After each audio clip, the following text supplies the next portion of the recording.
ওই আমি সান্ডা খাই মুরগির আন্ডা। ইচ্ছিরে লাগছে বহুত ঠান্ডা।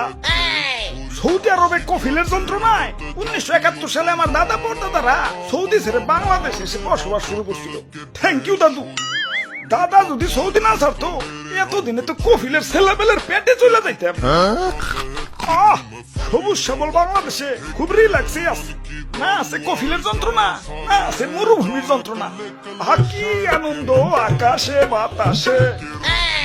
মন্ত্রী, ওই মন্ত্রী, আরে ওই মন্ত্রী,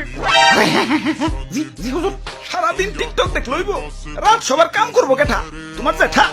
আরে হুজুর দেখেন না, নেট দুনিয়া তো পুরাই ঠান্ডাময়। আপনি তো পুরাই ভাইরাল হয়ে গেছেন। নেটে ঢুকলেই খালি আপনার ছবি। কি করবো তাই নাকি? ফোন দিল কেন? হ্যালো, কে? সময় দিবি, ইন্টারভিউ দিতে হইব। ভালোই তো। আচ্ছা ঠিক আছে। হ্যালো, কে? নিউজ 420 কি? আপনার চ্যানেল ইন্টারভিউ দিতে হইব। আচ্ছা আচ্ছা ঠিক আছে। হ্যালো, না না না, ইন্টারভিউ দিতে পারেন না, ব্যস্ত আছি। ফোনের উপরে ফোন আইতেছে।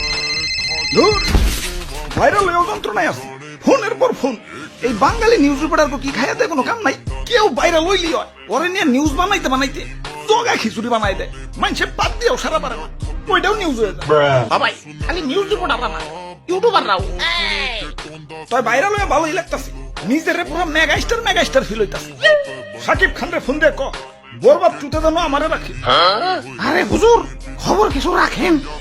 বরবাদ চুতে আপনারা রাখবো, নিশ্চয় রাখবো। তো এই অ্যাক্টর হিসেবে না, খাবার টেবিলের খাবার হিসেবে।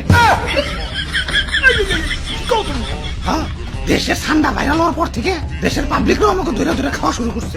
অনেকে তো ঠান্ডা ভেবে বেচারা ঘুষাবেও ছাড় দিতেছে না, ঘুষাও খাইতেছে। সৌদির কফিল কি বাংলাদেশে বললো নাকি? হুজুর, এই মাত্র খবর পাইলাম সুলতান ডাইনে ঠান্ডা বিরিয়ানি চালু করছে। এতক্ষণে কাম হয়েছে, বংশ তো নির্বংশ হয়ে যাবে।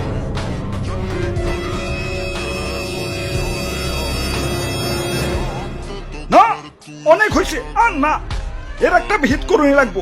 মন্ত্রী, আমার সৈন্যদের প্রস্তুত করো, যা যা আছে সব কিছু নিয়ে এয়ারপোর্টে হাজির হও। দেশ ছেড়ে পলাই তুলব। তোমরাও চলো, যে দেশে ইন্টারনেট নাই ওই দেশে যাবো।